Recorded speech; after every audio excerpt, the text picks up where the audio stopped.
Howdy, folks. Welcome back to Jumping Tackle Outdoors. This is another episode of Story Time. This one is when I was a dispatcher for the Delaware State Police. They used to do a lot of drug intervention on Interstate I-95, and I think Delaware only had about 21 or 22 miles of interstate, so they could be pretty focused, and they would get different intel or different things of that nature. And there was always signs of things they could look for. And then, especially if they had a vehicle pulled over, there was, you always observe for like nervousness. And then there's a lot of other things I'll talk about that, and probably in another video, uh, honoring another trooper.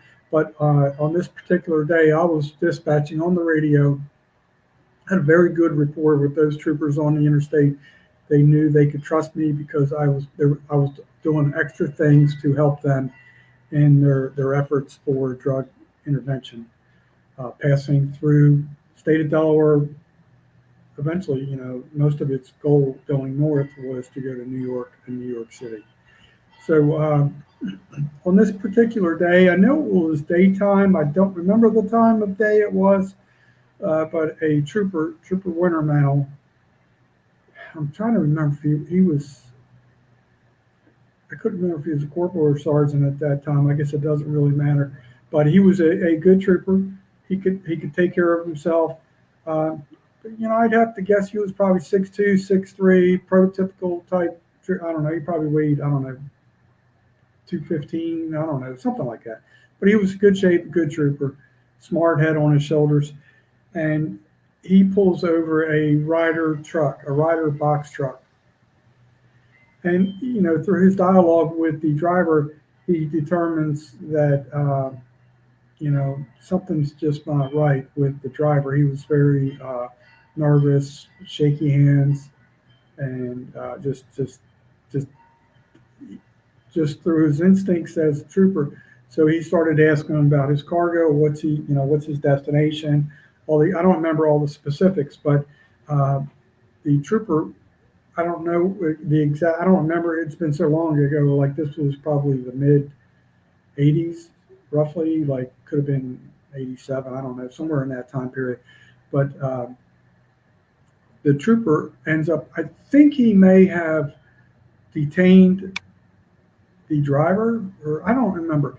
But basically, what happens is he opens up the rear roll-up door to this rider truck. I want to say it was like a 24-foot box truck, rider truck, and staring him at him is over 30 illegal aliens. Well, I'll just say 30 individuals. At that time, he did not know they were illegal, but one could presume that's what was transpiring. So basically, the driver was what they call, like coyote or whatever, or I know that's what a term when you bring them across the border, but uh, these people were being transported north, and I don't know what the fees were back in the old days, but I know in recent years, some of these people may spend thousands of dollars per person to get across the border into our country and get transported, to whatever desired, city they want to reside in if they have family there and whatnot. So Trooper Wintermantle was very, very panicky on the radio, which was unlike him. So he was calling for backup.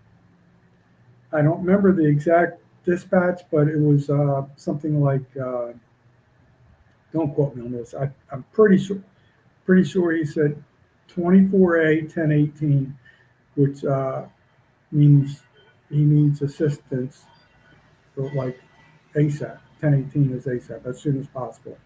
And that's the next closest thing to a 1040. 1040 is, an officer's life is in immediate danger, potential for death. So you can imagine one trooper on the side of the highway, outnumbered whatever, I want to say it was 36, 38. I know it was in the 30s. Let's just say 35 to 1, how he could be fearing for his life. And so fortunately, those people who were being transported They did cooperate. They were most of those people were physically exhausted, not well nourished, uh, just just they're not in very good conditions. And you can imagine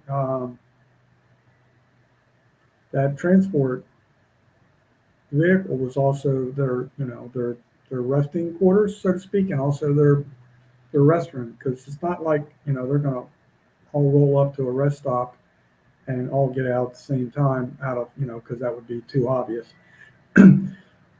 So fortunately for Trooper Wintermantle, myself, and everybody else involved in the incident, all the other uh, troopers that responded, and I think some county police responded. Everybody got it under control, and this was a very unusual thing. They transported all these illegal aliens to Troop 6, Price's Corner, which is the largest troop in the state of Delaware, at least at that time it was. And they actually brought a magistrate, a judge, to the state police barracks, which is like unheard of, and basically held trials for these people at the state police barracks. Uh, so I was very happy it turned out successful that day. As a dispatcher, I always prided myself in um, being very calm, cool, collected. One thing I remember early on when I was trained as a dispatcher, you have to remain very monotone.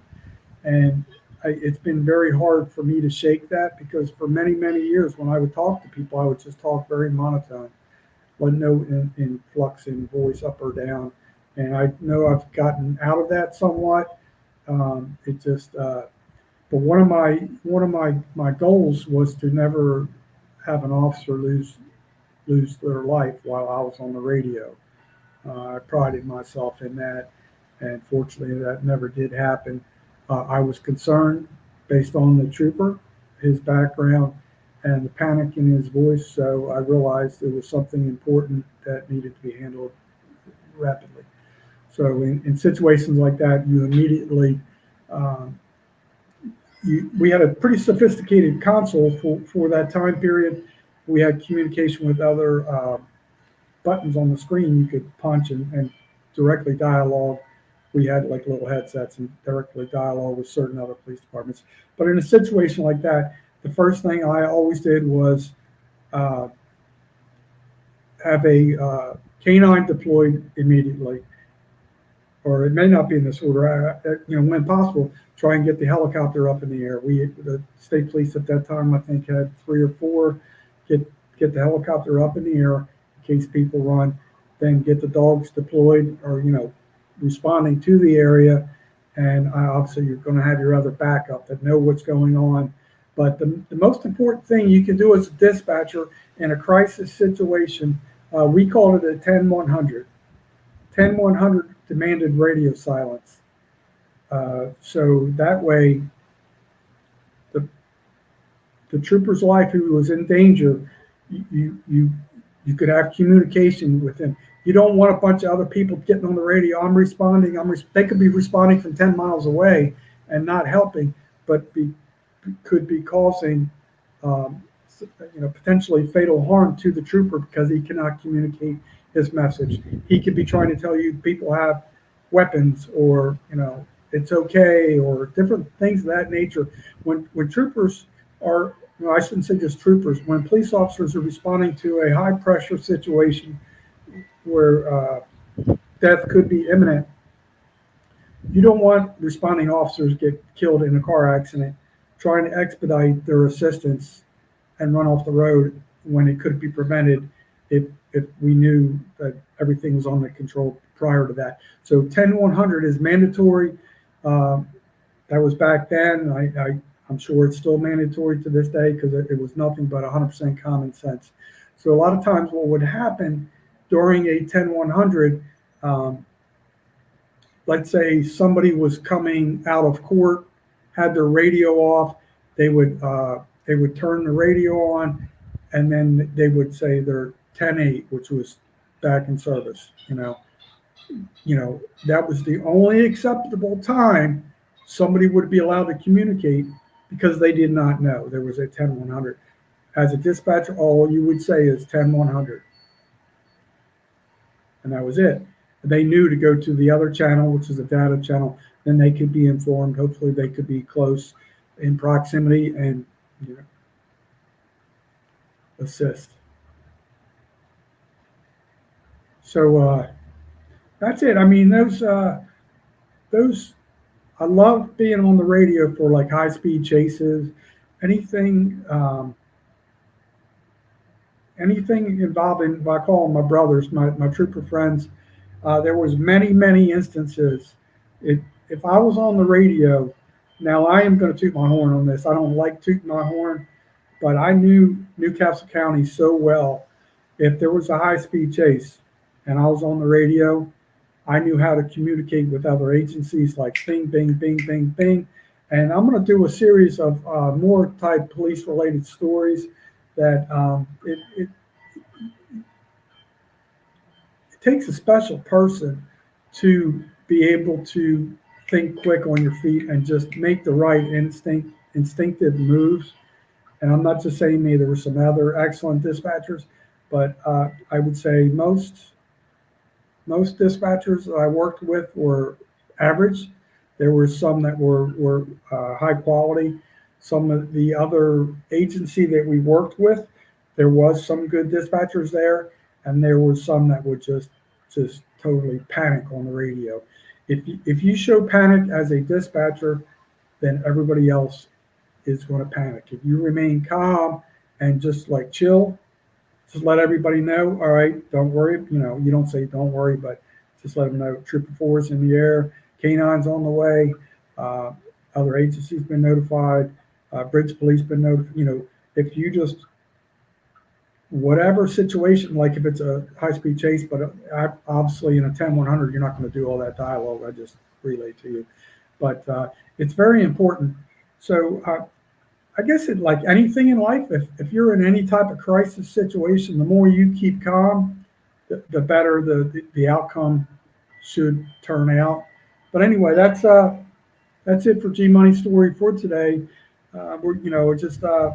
There's it's weird. When I first started this story time series, I never thought I had some. I thought maybe I might be able to bang out 10 stories, and I kept thinking to myself, what am I going to do after that? And then I keep remembering all these different stories, all these different events.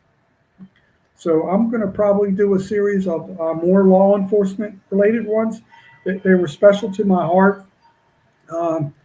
Some were very dangerous and life threatening to some of my friends and coworkers, and some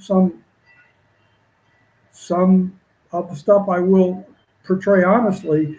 It wasn't some of the smartest police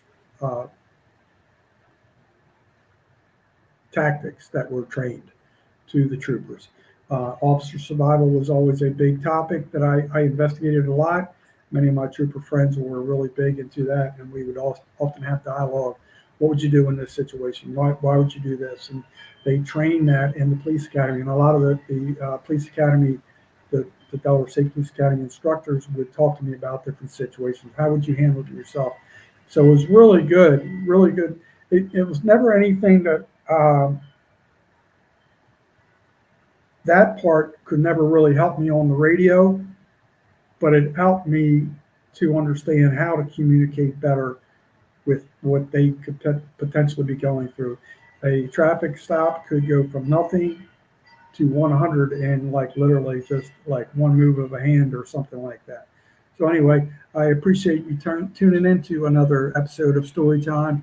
I know that kind of rambled on a little bit, danced around different topics there, but I'm going to do a better series of law enforcement type stories. I respect the thin blue line, and I hope you do too.